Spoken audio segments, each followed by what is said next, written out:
شرک کرنے والوں کو متعلق اللہ نے فرمایا ان الشرک لظلم عظیم، شرک بہت بڑا ظلم عظیم ہے، بہت کبیرہ گناہ ہے،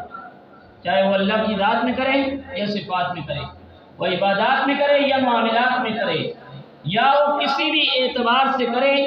اللہ ایسے مشرک آدمی کی بخشش اور مغفرت اس رات میں نہیں کرتے ہیں، باقی ہر آدمی کی بخشش اور مغفرت ہو جاتی ہے۔ اور نمبر 2، نہ حق کسی کو قتل کر دے۔ قرآن میں اللہ فرماتے ہیں وَمَن يَقْتُلْ مُؤْمِنًا مُتَعَمِّدًا فَجَزَاؤُهُ جَهَنَّمُ خَالِدًا فِيهَا وَغَضِبَ اللَّهُ عَلَيْهِ وَلَعَنَهُ وَأَعَدَّ لَهُ عَذَابًا عَظِيمًا۔ جو آدمی کسی مومن مسلمان کو جان بوجھ کے قتل کر دے، فرمایا کہ ایسا شخص ہمیشہ جہنم میں رہے گا، اللہ کا غصہ، اللہ کا قہر اور اللہ کی طرف سے اس میں لعنت اور عذاب عظیم کا یہ مستحق ہو۔ کسی کافر کو نہ حق قتل کرنا صحیح نہیں ہے،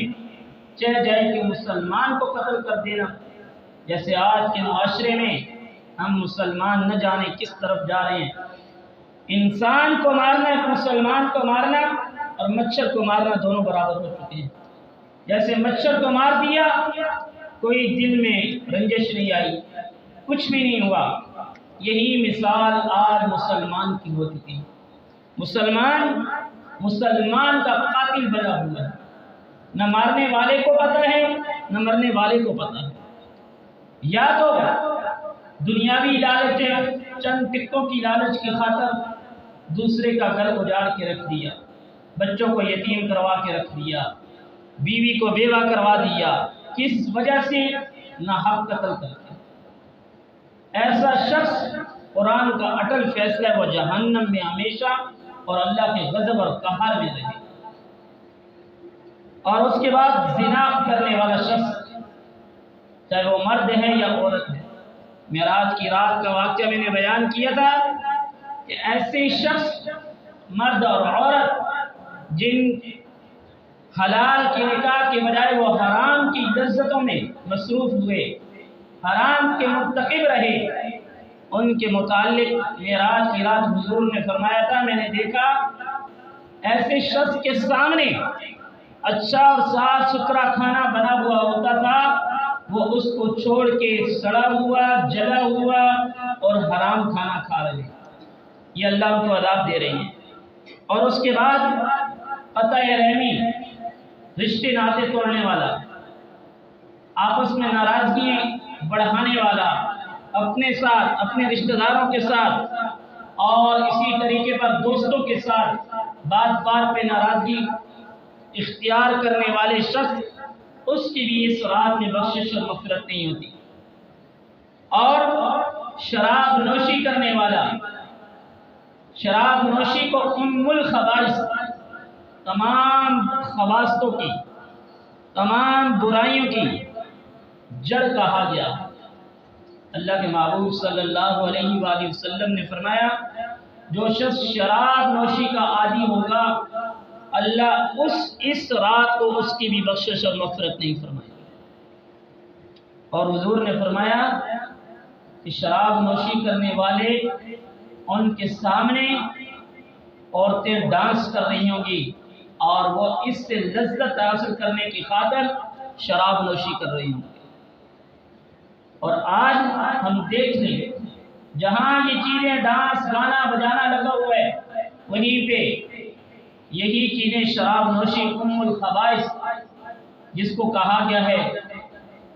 اس کا اہتمام کیا جا رہا ہے۔ ایسا شخص بھی شعبان کی 15ویں رات کو، شب برات کی رات کو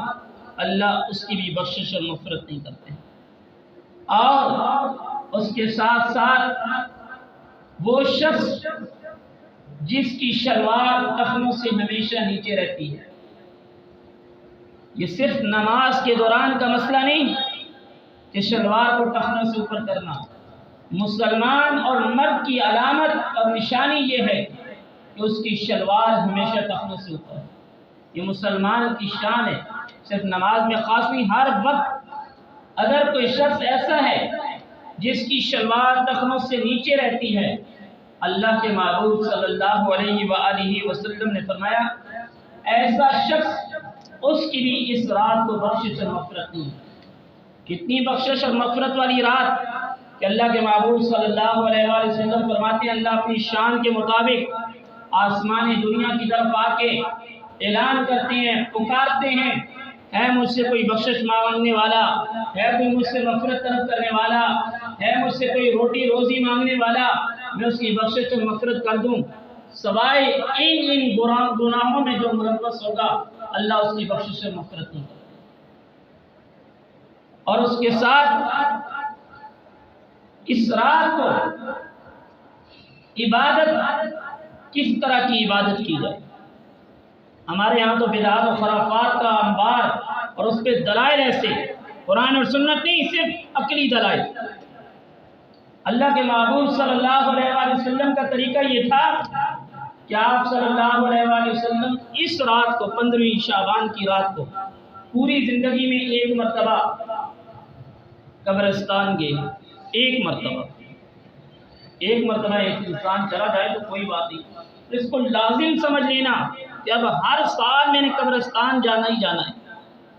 قبرستان عبرت کی جگہ ہے، جانا چاہیے انسان کو، وہاں سے انسان کو عبرت حاصل ہوتی ہے کہ کل میری بھی یہی جگہ ہے، میں نے یہاں آنا، جانا چاہیے۔ انسان کے تعلق اللہ کی ذات کے ساتھ مضبوط ہوتا ہے، انسان عبرت حاصل کرتا ہے، لیکن اس کو اتنا لازم پکڑ لینا اور قبرستان میں جا کے خوشبوئیں لگائی جا رہی ہیں، موم بتیاں لگائی جا رہی ہیں، لالٹینیں لگائی جا رہی ہیں، چراغے کیے جا رہے ہیں، کس لیے کوئی پتہ نہیں۔ او بھائی یہ تو اوپر روشنی دے رہے ہو، اصل روشنی تو نیچے والے قبر والے کو ضرورت ہے، اس کے لیے کچھ پڑھ کے اس کو ایصال ثواب کرو جو اس کو ضرورت ہے۔ ہم وہ کرنے کے لیے تیار نہیں ہیں، بدعات و خرافات کرنے کے لیے ہم تیار ہیں۔ ساری رات قوالیاں لگی ہوئی ہیں، ساری رات لنگر کھانے چل رہی ہیں، صبح کی نماز چھوڑ دی ہے، قوالیاں لگی ہوئی ہیں، نعتیں پڑھی جا رہی ہیں اور تکبیر اولیٰ نماز کا کوئی اہتمام ہی نہیں ہے، اور یہ چیزیں ہو رہی ہیں جس کام کا اللہ نے ثواب دیا وہ نہیں ہوتا۔ میرے محترم دوستو، اس رات کو کرنے کے کام فرض واجب نہیں، ضروری ہے، اہتمام کرنا چاہیے۔ جس رات اللہ کی ذات کی طرف سے اتنی سرعام بخشش اور مغفرت کا اعلان ہے، اس رات ہمیں کیا کرنا چاہیے؟ اللہ کے نبی صلی اللہ علیہ وآلہ وسلم نے فرمایا جو آدمی